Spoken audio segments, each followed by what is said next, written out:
I can. Excellent. Okay, well, let's get started. So, welcome. It is my profound privilege here. We're in Energy TV, which is um, my station to really interview both social impact leaders, but also conscious businesses and look at the intersection between energy, entrepreneurship, and education. So, who better than Miss Melissa Kelii? So, she is with the owner of Honeycomb Bond and also has other awesome, amazing businesses. And what we're doing right now is talking about the topic of creativity, resilience, or resilience through creativity. However you want to look at that. So if you don't already have it, you are going to want to get out your pen and paper, or a blank paper and watercolor, or a blank paper, whatever medium you so feel in your heart's desire to do. But if all you got is a pencil and a pen and a piece of paper, you are good to go. So we had, again, if you're just joining us, you need to join here at the YouTube link.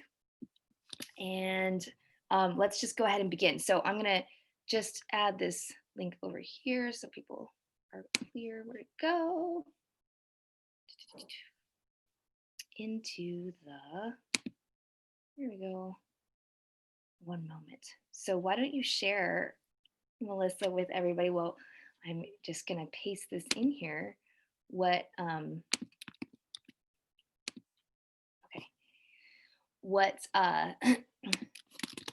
did you even get started? What drew you to creativity and resilience to begin with?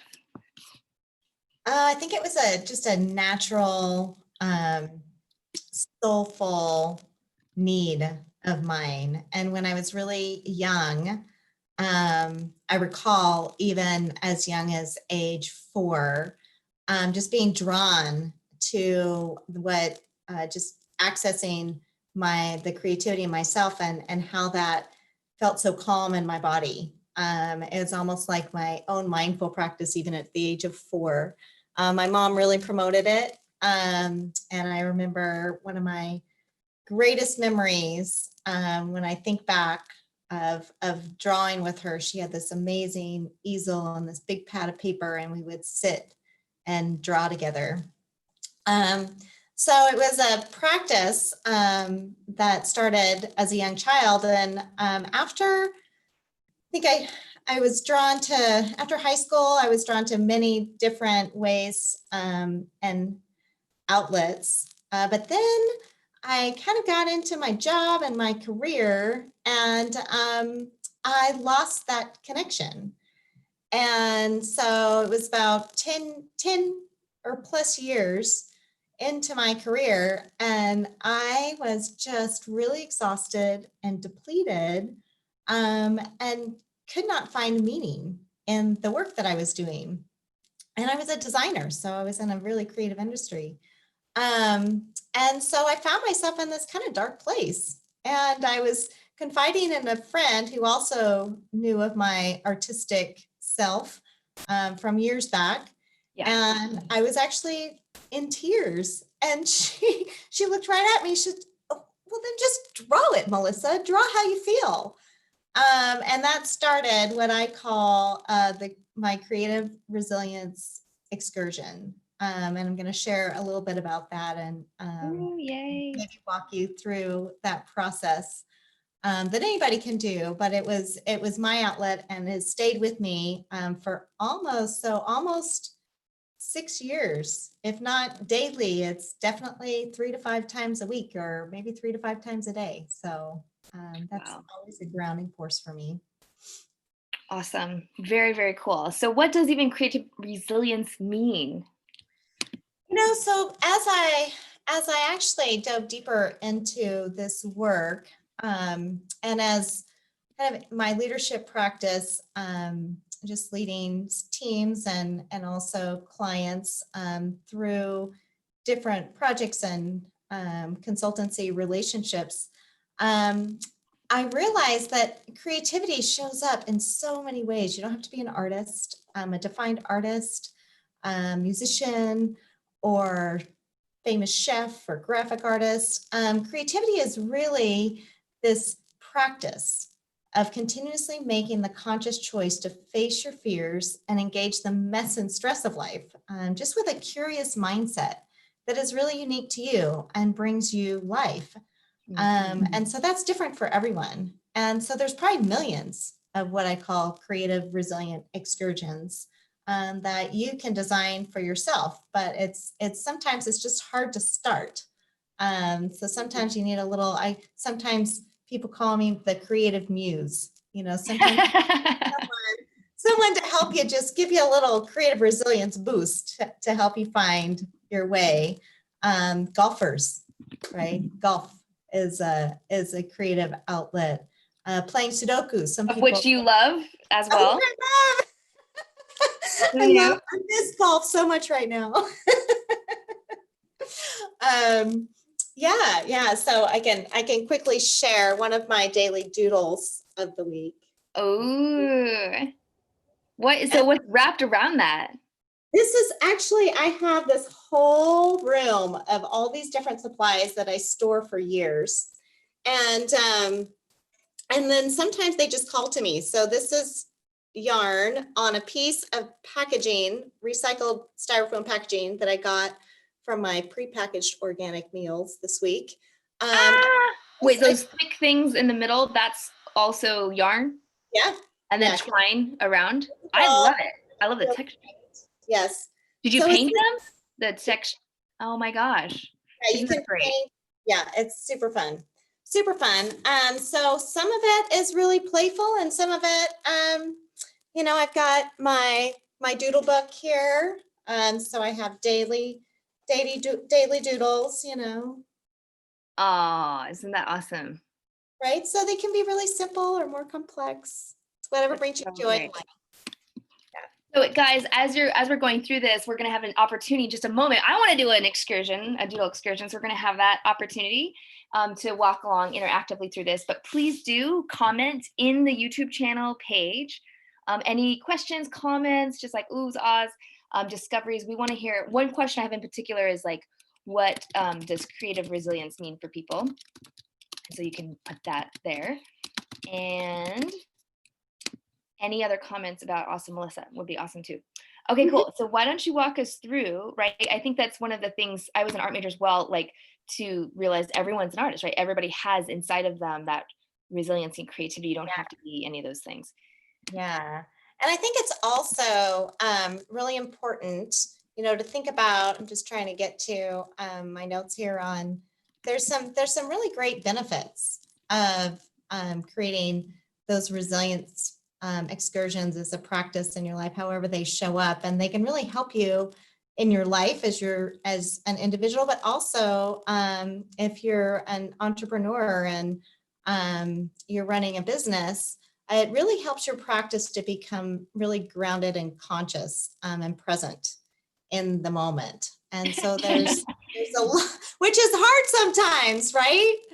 But it's, it helps just as meditation does, to just kind of change out those circuits and help you really increase your focus and discover aliveness and find more grounded optimism, kind of create some emotional flexibility so that everything isn't a crisis, discover your meaning, and inspires lots of participation and just continuous adaptability. Especially, I've had to actually increase my creative resilience excursions lately because things are changing so quickly. So just learning to be in that pause and be able to adapt. So yeah, with that. Very cool. Let's get started. So this is a lot of times creativity is a way that we can face our fear to just begin. And so this little excursion is going to be somewhat a way physically you can face the fear of just putting the first dot on the paper. And so take your pen or crayon, whatever you're using as your medium. If you're using a tablet in your finger or your whatever, the pen. So first you're going to And just really quick before we go there, so a doodle excursion, everybody, if you missed it, right, because she kind of, it's so part of her vernacular, is anything, you correct me if I'm wrong, it's just any time that you take a time out to do something creative, right? You could call that a creative excursion. Yes, you just take an honor, kind of just whatever your unique self is that finds aliveness and sparks your curiosity. That could be called a creative resilient pause excursion. And you're saying that, because this is so great, most of us feel like only can we do that or allow ourselves that once we've finished or accomplished something, right, in our business or at home or whatever it is. But you're saying, no, put that first, or use it a lot, like throughout a day even. I mean, how often do you go on excursions? I would say, so it depends on the situation, but there are days where I'm in meetings and my mind is going in 10 different directions. And I lean on what I call my doodle excursion, because that's my grounding force.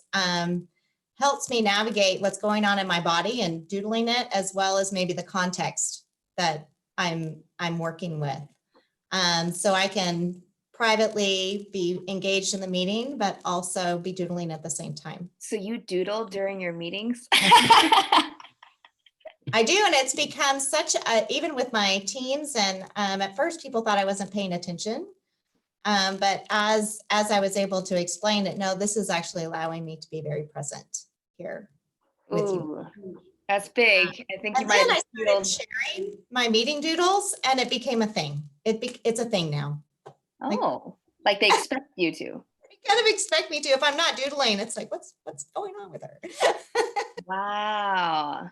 That's so fascinating. And I thank you for the reminder to be inclusive, because my husband used to do it all the time. And I'd be like, what are you doing? You're not listening to me. Perhaps he's listening more. I think it's just a matter of how you ground yourself and also communicate what you're doing to the people. Awesome. All right, let's get started. So everybody get out your pens and paper or your medium, whatever medium you're using. All right, lead us away. All right. So, okay. So everybody close your eyes, right? And put whatever your non-dominant hand is, I want you to draw with that. So I'm right-handed, so I would put my pen in my left hand, right? So close your eyes, put your pen to your paper, and start scribbling a doodle about a creative aha that you've learned about yourself since we've been in the shelter in place. I'll call it a lockdown because we're in Seattle. So it's creative. Say it again. Your creative aha of what you've learned about yourself as we've been in the shelter in place experience or COVID lockdown. And just draw anything we want. Draw anything. It could be a feeling about that experience, or it could actually be a real life experience that you're just trying to put on paper. So allow that experience to just show up in your scribble or doodle.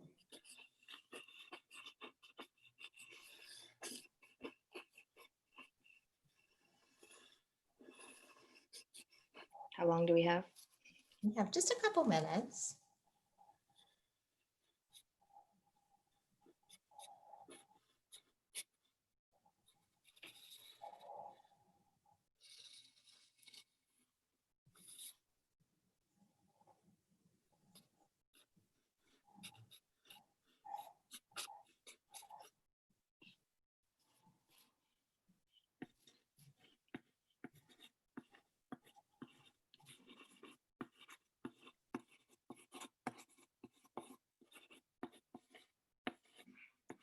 Just got 30 seconds more.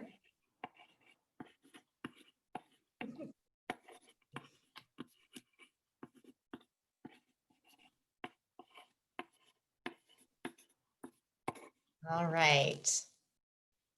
Take a look. What did you discover? Oh my gosh. Okay. What? Here's my drawing. Yeah. Right?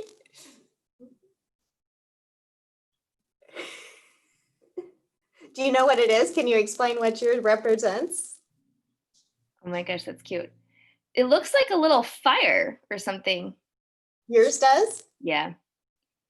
Yeah. And I'm realizing what's really funny is I had this whole, what I thought I was drawing in my head.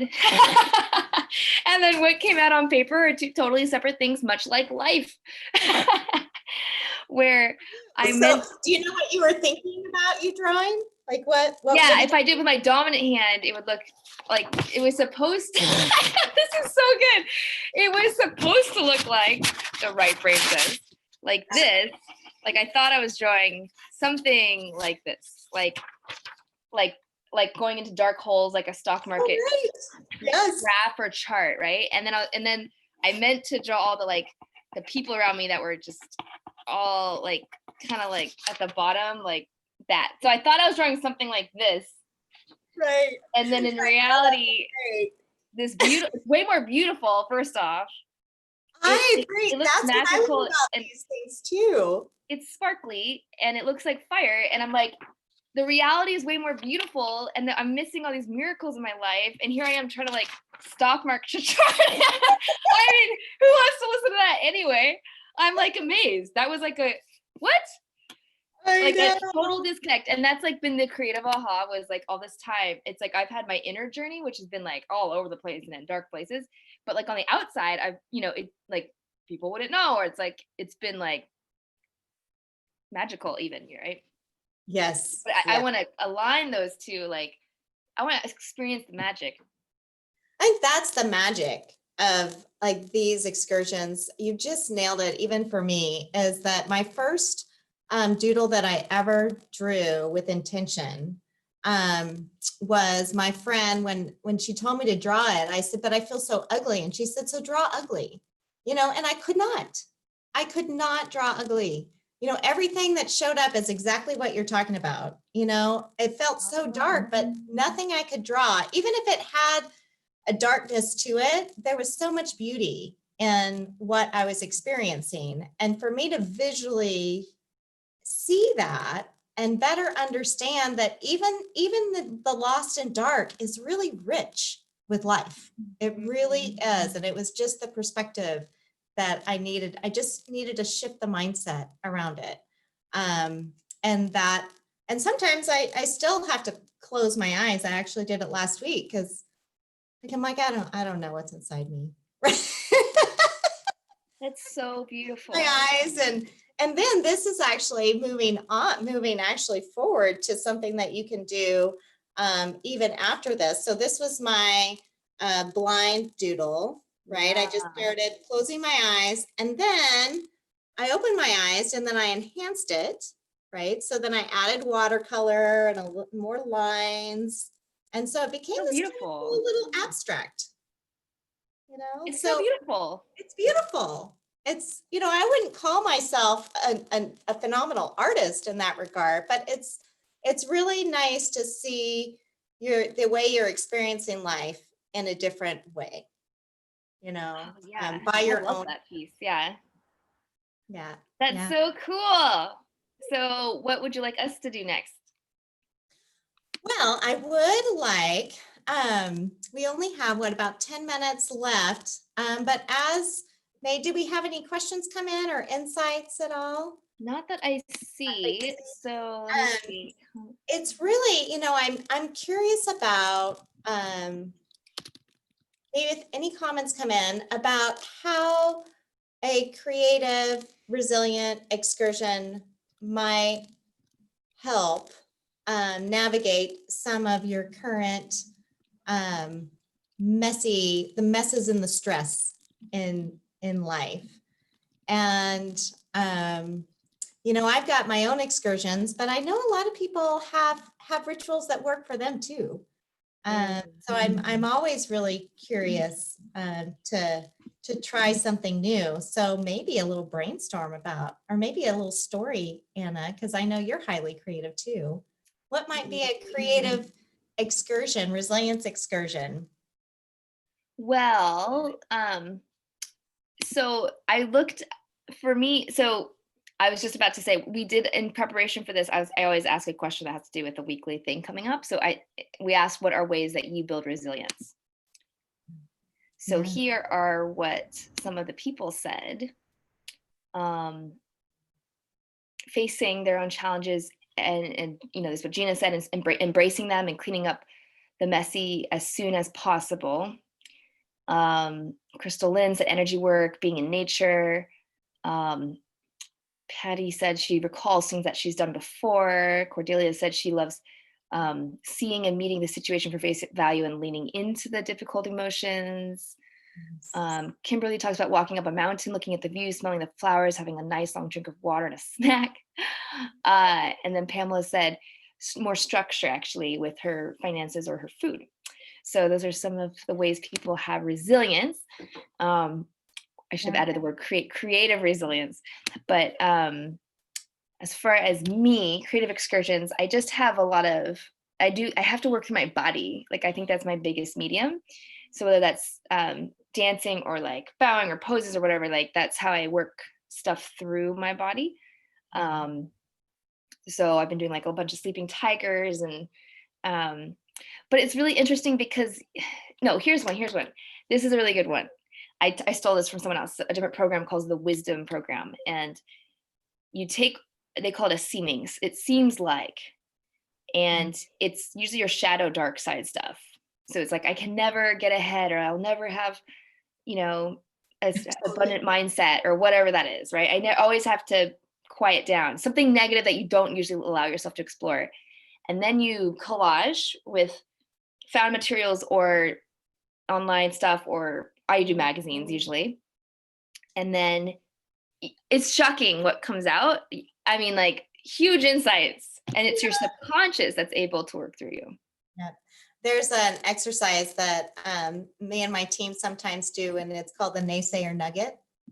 So it's That's good. It's like, just giving yourself permission to creatively process all the no's, like how something isn't going to work. And it's really fun because there's nuggets in there, I love that. like you're saying, like really exploring that negative, that darker side is actually really life-giving as well. So yeah. I love that. Someone else was like, it's just fascinating how much the dark side is actually light, right? Because there was a question around a coaching thing of really exploring, I forgot what I was gonna say, like the shadow side, and how, limiting beliefs. And I thought she was gonna, like, I don't know what I thought, but all the questions were like, how have you served me? What's your message for me now? Like, do you still want me there? It was so loving. Oh, nice. Yes. So you see the gold in the limiting belief. Just trying to protect you. It is. It really is, and it's there for a really good reason. I think it's just how we are, what our perspective is. And when we get stuck, I know I've really appreciated those wonderful light and love people in my life that have gone, wait a second, where's Melissa in all of this? Let's bring her out. And to shift that perspective. So that's I think a big part of my resilience ritual is also my social social experience and what we call our tribe. And those loving and trusted people are there for you and to help you really experience the fullness of you. And it's huge, which is what I'm getting right now, especially right now, but I'm missing a lot of that, a lot of those connections. Virtual hug, energy, sending love and light. Virtual love and light. I love it. So what's how can people take this home, so to speak, or what's a action that they can, integrate? Well, one of the things is, I think that what was the most rich experience for me was to actually think back of what most delighted me as a young child. And that's kind of the nugget to where you can really access your creative resilience. You know, what were those activities, or what were those experiences that really brought you joy? And how can those maybe, how can you access those possibly even differently, and bring those things back into your life in some way? And those are going to be really unique for everyone. But I think as a next step, just to continue, this is a lifelong experience. It doesn't go away. It's just finding that access and what that is for you. And so go back to the youngest delight that you ever experienced. And oh, I love it. And I can hear that the only way that's going to happen is if we really allow and give ourselves permission, right, to play and to have that creativity in making money and whatever, making, you know, around working with people. This is such a great time to leverage the pause. Oh, that's so good. That's so many nuggets, tweetables here. Tweetables. There was a really good thing going around on Facebook that it said something like, okay, you could start that new podcast and write that book and start that marathon, or not, like just be, you know, like just enjoy, which I really feels against the grain. And I have pressures from lots of different mentors who's like, you need to take action, take action, take action. And I'm like, know how to do that, know where that goes, not interested. Right. Like, I've had to give my driver permission to just stop. Right? Just, whoa. Yeah. It takes so much courage, because FOMO, man. Okay, what's the best way that people can get in touch with you? Because you offer so much and it's so awesome. Yeah, so if you would like a little creative resilient muse to help you get started, feel free to email me at bee@thehoneycombond.com, and we can enjoy a complimentary creative excursion discovery together. So again, BEE at thehoneycombond.com. That will be so fun. Love, love, love it. So I'm adding that into the comments for the YouTube on the Energy TV channel. So absolutely, guys, I cannot say it enough. It's delightful to be with Melissa in her space and her presence, and what you bring and brought today is just wonderful and delicious. I had a huge aha, and I'm like, oh, like instantaneous, right, from the left brain. I love it. Please take advantage of that if you are watching this, whether it's now or later. 20 minutes with Melissa will like make it so worth your while. So again, that's Melissa, and I'll put that email, be@thehoneycombond.com, in the YouTube channel as well as in the Facebook. Awesome. Thank you, Anna. You always bring me so much joy. Oh, you too. It's just wonderful to bring your energy. Yay. Thank you so much. And Thank just one last you. announcement for everybody watching here or later. So our next topic is going to be Patty Ray, finding fitness through movement. So you can find that. We might be changing the channel because this is like, the time. So just stay posted, because I think this is a high traffic time, but stay posted for next week. All right. Thank you. And thanks Thank to all. you so much. Okay. All right. Bye.